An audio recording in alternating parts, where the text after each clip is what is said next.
Now, 1 in 50 American children is homeless. That's according to the National Center on Family Homelessness. Its report looks at data from before the U.S. was hit by the economic crisis, but says the current situation could be a lot worse. And for more, now joined by Jeremy Rosen from the National Policy and Advocacy Council on Homelessness. Mr. Rosen, thank you very much indeed for joining us and welcome to the program. Now, the report says the child homelessness crisis is the worst since the Great Depression. How has America come to this? Yes, thank you for having me. We've come to this really because of three different things.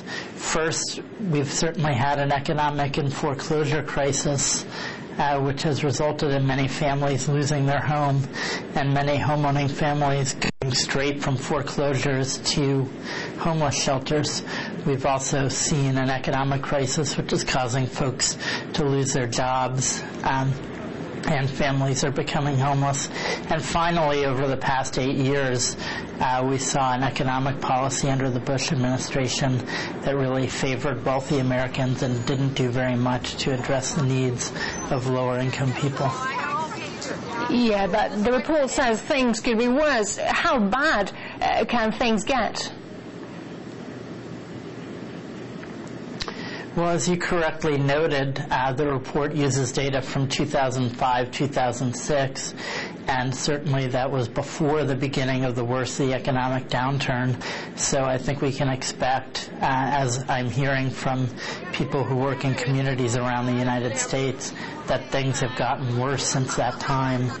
And I don't think we're at the end of the crisis yet. We anticipate many more foreclosures this year before the housing market perhaps improves a little bit next year. So I think we can expect things to get a little bit worse before they get better. Yeah, and also the report slams the government for ignoring the problem while giving money to, as it says, grossly overpaid bankers, captains of industry and car makers in 2008. How far is it, and why isn't the issue being addressed financially? Well, that's certainly an accurate statement. Over the course of 2008, there were any number of government bailouts in this country that did really favor industry and the financial sector. And, you know, the answer is simple as to why that's the case. Frankly, homeless children don't vote. Homeless children don't have high-paid lobbyists here in Washington, D.C. Homeless children don't raise money and donate it to politicians. The financial industry, the banking industry, other industries, they do all those things, and as a result, they have a lot more political clout here in Washington. Yeah, and also the report raises the issue of emotional problems among underprivileged children. And we've already seen a surge in teenage violence recently. Do you think growing numbers of homeless youngsters poses a threat to the future generation of Americans?